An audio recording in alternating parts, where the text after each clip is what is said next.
राजनीति से काम तक,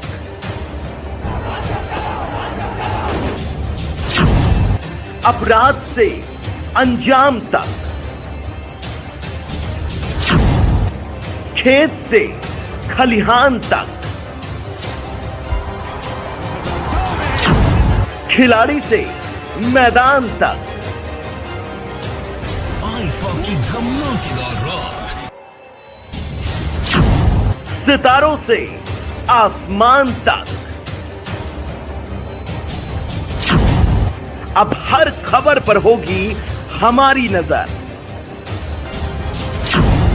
पल पल बदलती देश और दुनिया की हर खबर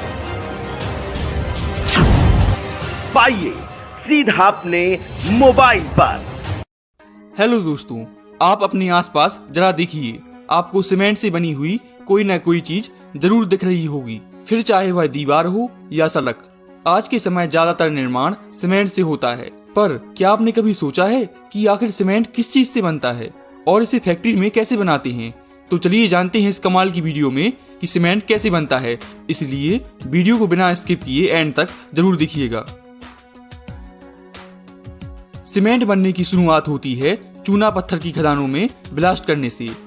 इसके लिए एक्सपीरियंस्ड वर्कर चट्टानों में छेद करके उसमें डायनामाइट जैसे एक्सप्लोसिव लगा देते हैं और सेफ्टी के लिए सारे एरिया को खाली करा लिया जाता है। इसके बाद 80 से 100 मीटर की दूरी बनाकर कंट्रोल्ड तरीके से ब्लास्ट किया जाता है। धमाके के बाद जेसीबी जैसी मशीनों की सहायता से चूना पत्थर को डंपर ट्रक में लोड करके सीमेंट मैन्युफैक्चरिंग प्लांट में भेजते हैं और इसे प्राइमरी क्रशर मशीन में डालते हैं, जहां पर यह मशीन बड़े बड़े पत्थरों को छोटे छोटे टुकड़ों में तोड़ देती है।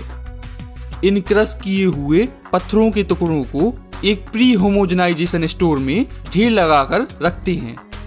इन पत्थरों में लाइमस्टोन यानी चूना पत्थर के अलावा भी कई सारे मिनरल पहले से मौजूद होते हैं, इसलिए सबसे पहले इसकी लैब टेस्टिंग की जाती है और लैब में जांच करने के बाद इसमें जरूरत के अनुसार एडिटिव्स मटेरियल डाले जाते हैं, जैसे कि क्ले यानी चिकनी मिट्टी, रेत, आयरन ऑक्साइड का पाउडर, एल्यूमिनियम ऑक्साइड आदि मिलाते हैं। आयरन ऑक्साइड ही वह चीज होती है जिसकी वजह से सीमेंट का रंग ग्रे यानी स्लेटी कलर का होता है। अब इन सबको मशीनों की सहायता से अच्छे से मिक्स करते हैं और इसे रोलर ग्राइंडिंग मशीन में भेजते हैं। यह मशीन इन सबको अच्छे से मिक्स करके आटे की तरह पीस देती है और इसका पाउडर बना देती है, जिसे रॉ मिक्स कहते हैं। इस पाउडर को होमोजेनाइजेशन साइलो यानी टैंक में रखते हैं और आगे बढ़ने से पहले फिर से इसका लैब टेस्ट करते हैं ताकि इसका केमिकल कंपोजिशन ठीक है या नहीं पता चल जाए, जहां से फिर इसे प्री हीटर टावर में भेजते हैं। इसकी ऊंचाई 100 मीटर के आसपास होती है। प्री हीटर में इसे किलिन में जाने से पहले 850 डिग्री सेल्सियस तक गर्म किया जाता है।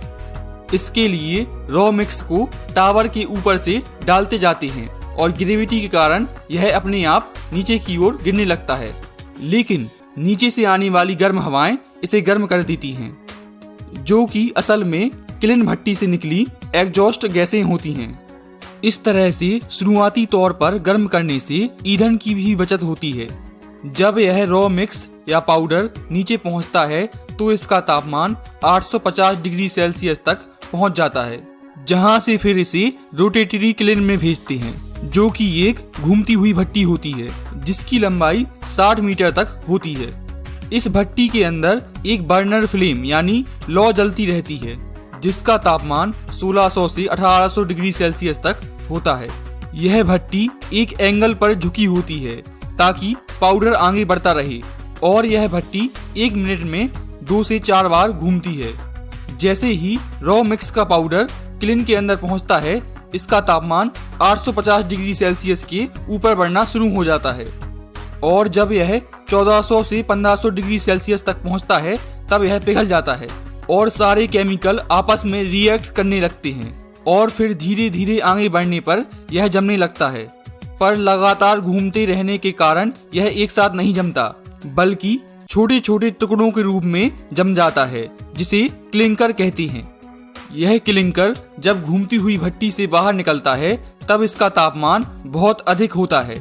इसके लिए इसे क्लिंकर कूलर से गुजारते हैं, जो इसका तापमान जल्दी कम करके 100 डिग्री सेल्सियस तक कर देता है। वहां से फिर यह क्लिंकर स्टोरेज में पहुंचता है, जहां पर हजारों टन क्लिंकर को बंद जगह पर रखा जाता है, ताकि इमरजेंसी में अगर प्लांट बंद भी हो जाए तो भी स्टोरेज की वजह से लगातार सीमेंट बनता रहे।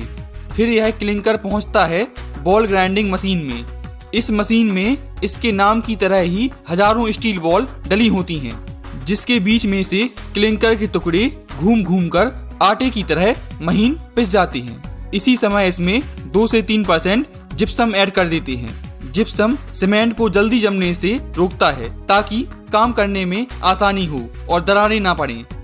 और अगर पीपीसी सीमेंट बनाना हो तो इसमें 20 से 30% कोयले की फ्लाई ऐश भी ऐड कर देते हैं, जो कि एक तरह की राख होती है। इसके बाद पिसे हुए पाउडर को सेपरेटर मशीन से गुजारते हैं, जो महीन पाउडर को छानकर अलग कर देती है और बाकी पार्टिकल्स को फिर से बॉल ग्राइंडिंग मशीन में भेज देती है दोबारा पिसने के लिए। अब जो पाउडर हमें मिला है वही सीमेंट है, जिसे हम सीमेंट साइलो में रखते हैं, जहां पर हजारों टन सीमेंट को रखा जाता है। इसके बाद इस सीमेंट को प्लास्टिक बैग या बोरे में पैक करते हैं, जिसके लिए एक ऑटोमेटिक सीमेंट फिलिंग मशीन में भरकर लगातार बैग लगाते जाते हैं और मशीन इसमें सीमेंट भर के पैक करती जाती है। लेकिन कई बार बड़ी कंस्ट्रक्शन जैसे कि ब्रिज, डैम आदि बनाने के लिए सीमेंट को डायरेक्ट सीमेंट टैंकर में भरकर या ट्रेन में भरकर भेजते हैं। तो इस तरह से बनता है सीमेंट। कोई डाउट हो तो कमेंट करें। राजनीति की धार हो या खेल की रफ्तार, गांव की चौपाल हो या शहरों का धमाल, आप तक पहुंचेगी हर एक खबर सबसे